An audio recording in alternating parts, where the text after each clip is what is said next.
Today we're taking a look at these NBA matches, which are happening on Friday, December 23, 2022, and giving you match breakdowns, betting tips and predictions in general on these games.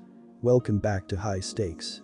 Before we dive into our video, don't forget to subscribe and push that notification bell to get notified as soon as we release these sport prediction videos. Also, check out our perks and join the High Stakes membership. Joining the High Stakes membership is easy, is cheap, but it will help a lot in the growth process of this channel. Plus check out our Patreon in the link down below if you want access for our premium picks. Our Patreon is a way for us to help you improve your chances of making more money. Multiple plans are available for each and every one of you. Stop wasting hours of your time searching for bad betting predictions that ends up costing you a lot of time and money. Join the High Stakes Patreon now and get the best betting picks. Going back to our video, we will give you 2 betting picks for each game, a team pick and a total pick based on facts and detailed explanation. Make sure to watch our videos till the end so you don't miss any of our picks. One more thing before we start, check out our new channel High Stakes Props and Parlays, where you can find our player props and parlay picks predictions. You will find the link in the description and comments section below. Washington Wizards vs Sacramento Kings. The Wizards faced the Suns and earned the victory with a final of 113-110 in their last contest. Washington ended the contest with a 47.5% field goal percentage, 38 out of 80, and knocked down 11 of their 27 three-point shots. From the charity stripe, the Wizards knocked down 26 of 37 attempts for a rate of 70.3%. In reference to rebounding, they earned 41 with 9 of them being of the offensive variety. They also doled out 22 dimes in the game, as well as creating 14 turnovers and having 9 steals. When it comes to defense, Washington let their opponent shoot 46.1% from the floor on 41 of 89 shooting. Phoenix recorded 26 dimes and had 2 steals in the matchup. In addition, Phoenix pulled down 44 rebounds, 15 offensive, 29 defensive, and earned 4 blocked shots. Phoenix ended up shooting 78.9% at the free throw line by knocking down 15 of 19 attempts. They also converted 13 of 32 shots from three-point land. In regard to personal fouls, the Wizards left the arena with 14, and the Suns finished the game with 23 personal fouls.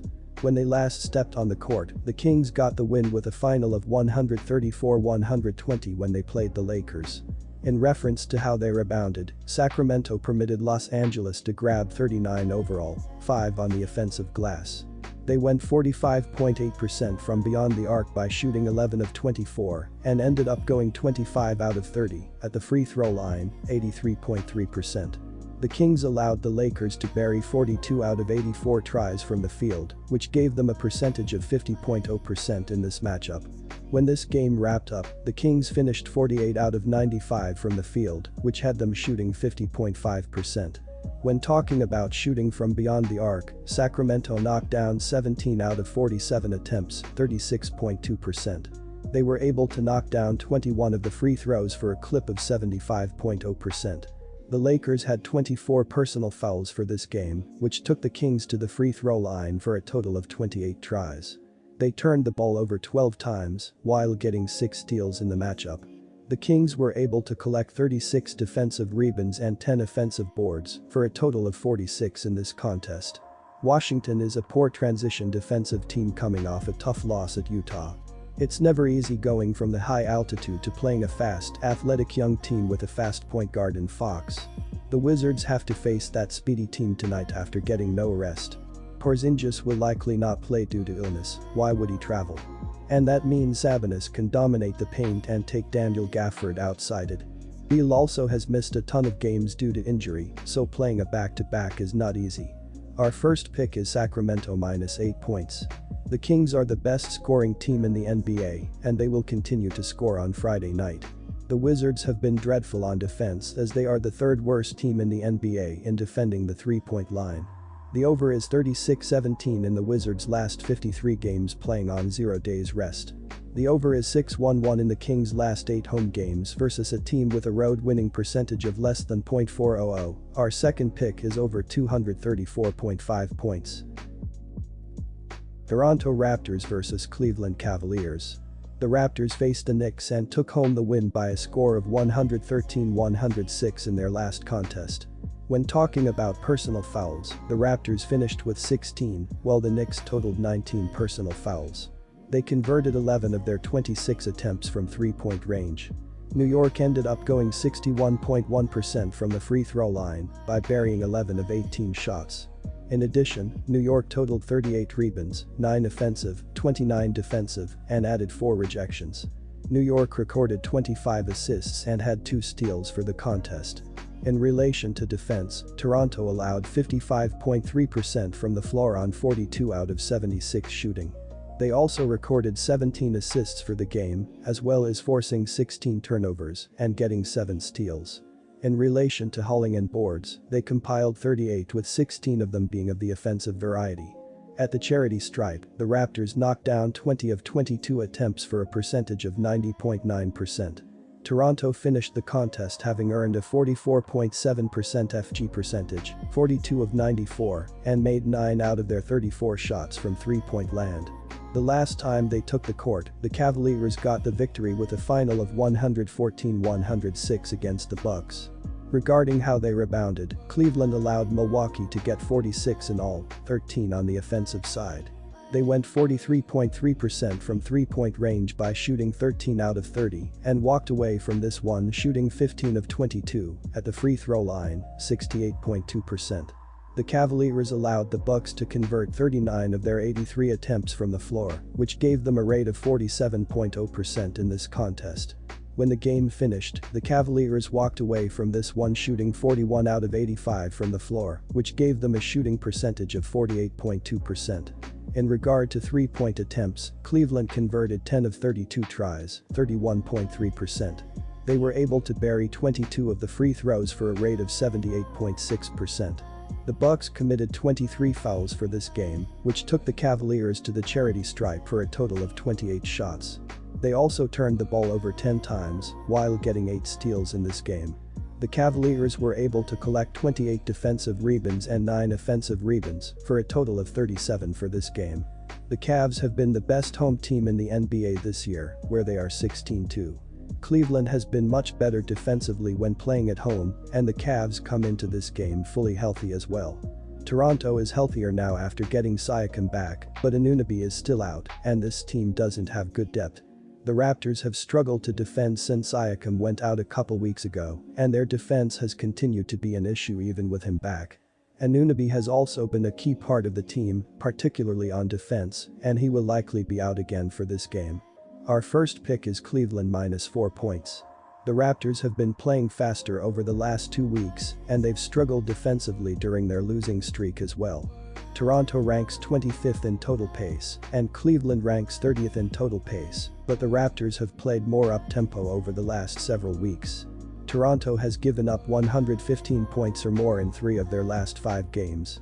Cleveland should be able to build an early lead in this matchup, and usually games where a team is up significantly are faster tempo as well. Our second pick is over 214.5 points. Indiana Pacers vs Miami Heat. Indiana steps onto the court with a mark of 16-16 so far this year. They have an average of 114.7 PTS per game, 12th in the league, while connecting on 45.7% from the field. The Pacers are shooting 36.7% on three-pointers, 470 of 1,280, and 78.9% from the free throw line. As a team, Indiana is collecting 42.1 boards per game and has totaled 864 assists for the season, which is 4th in the league in terms of passing the rock. They are turning it over 15.7 times per game and as a basketball team are committing 22.1 fouls per contest.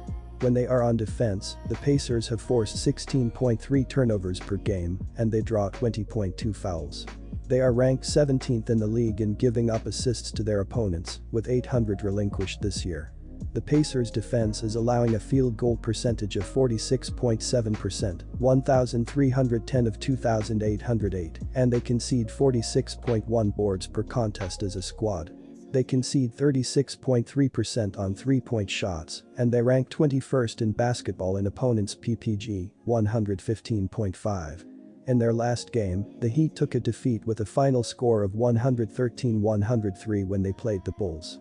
In relation to attacking the glass, Miami allowed Chicago to snag 39 in total, 5 on the offensive glass.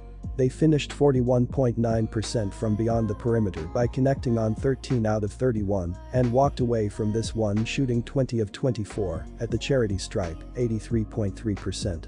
The Heat allowed the Bulls to convert 40 of their 73 attempts from the field, which had them sitting at 54.8% in this matchup.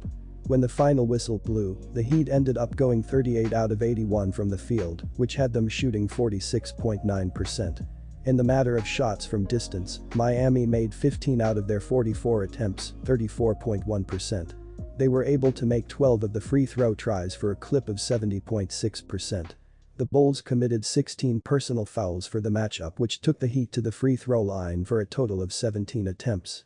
They coughed up the ball 13 times while recording 9 steals for the matchup. The Heat were able to collect 26 defensive boards and 9 offensive rebounds, totaling 35 for this game. Indiana relies more on Haliburton than just about any team in the NBA relies on one player. He is not only the team's leading scorer, but he also leads the league in assists. His questionable status for this game makes me want to stay completely away from the Pacers, especially since they are facing one of the top defensive teams in the league. Miami has started to round into form and should have its best player back from an illness on Friday night. The Heat have gone 11-5 in their last 16 games against Indiana and have covered the spread at a 10-5 clip in the last 15 meetings between these teams. Our first pick is Miami -5 points. Both teams have been doing well defensively in their previous 5 games, as Indiana is allowing 109 points per game, while Miami is giving up 102.4 points per game as well. Neither team has been turning the ball over too much, as the Heat are turning the ball over 13.3 times per game, while the Pacers are averaging 14.8 turnovers per game this season. The under has hit in 10 of the last 14 games against one another. Our second pick is to go with the under as well.